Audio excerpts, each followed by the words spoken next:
a guy, I guess. You forgot my name. Yeah, I forgot. His name is Greg Moody. You know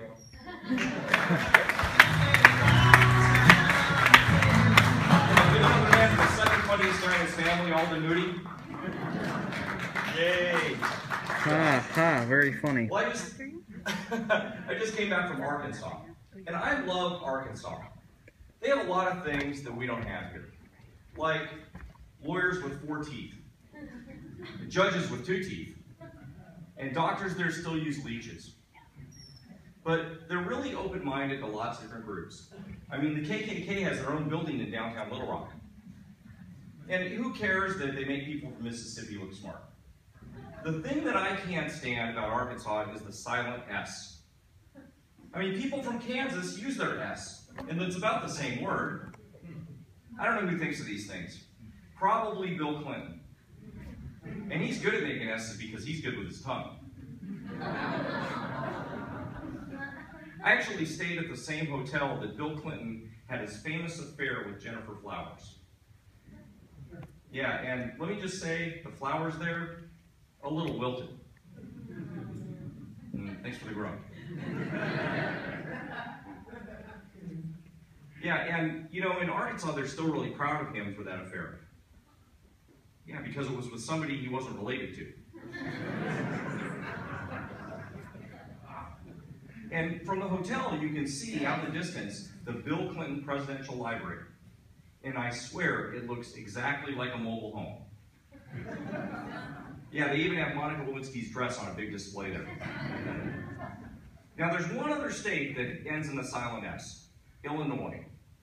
Bad weather, high unemployment, and you think Doug Ducey's bad. 4 out of the last 7 governors there have gone to prison. Now, I don't know if it's related, but it's the same state Hillary Clinton's from.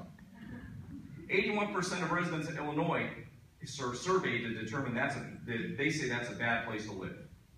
So anything that ends in a silent S has got to be bad. Yeah, like everything from France.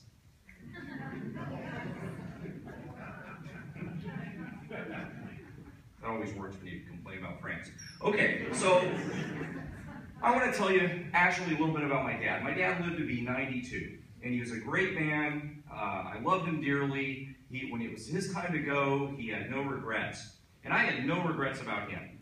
I did have some regrets about the funeral director. You would want your dad to get cremated in that cheap box, would you? Of course you want to get the upgraded flowers. Don't you want the gold trim on your photo album? I said, you realize he's dead, right? He's not going to see any of this stuff. It was just like planning a wedding, except the guest of honor was in a jar.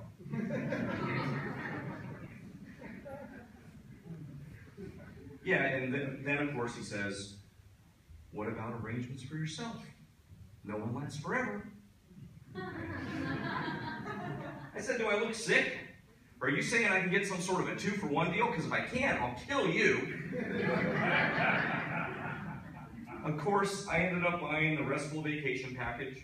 Not only do I get a tombstone, but I get an umbrella over my head and a Mai Tai delivered every other week. But funerals suck. And it's, you know, obviously they suck because you're losing a family member, but it's also the guests that make it awkward. You know, it was nice that they all came to give their condolences and everything, but I kept thinking the whole time how Dad hated some of these guys. And he was too nice to say it, but I kind of felt like I should tell him off for him. Like, Larry, you're too cheap. Why don't you buy dinner once in a while? Bob, you're only 30 minutes late. That's a record. And Sam, my dad told me he's glad he's dead because now you can't borrow tools from him anymore. And one of my ex-girlfriends showed up. I hadn't seen her in 20 years. She looks at me and says, hey, what are you doing here? Oh, it's your dad that died. I'll be going now. Yeah, and there were a lot of some older ladies hanging around the urn arguing. He said, I was his first. Well, I was his last. Well, I was the one that gave him the heart attack, baby. Now, he did leave me some things. He left me 30 size XXXXL polo shirts. No pants, just polo shirts. I guess he partied a lot more than I thought. And then I got these 4 big old time trunks filled with pictures, slides, not photos, and 900 rolls of 8mm home movie film, which was exciting to me because I wanted to see 90 years of old family memories. Nope. 100% Filipino midget porn.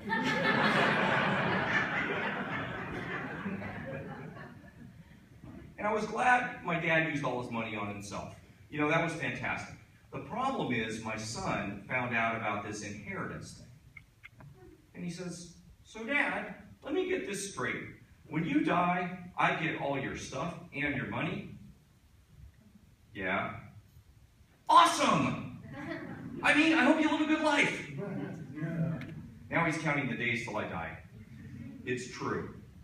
In his room, there's a calendar. He's only expecting me to last another couple of years because he's got plans. But that's okay. The last laugh's going to be on him. When all he inherits are 30 polo shirts, no pants, and 900 rolls of midget porn. All right, thank you very much. That's my time.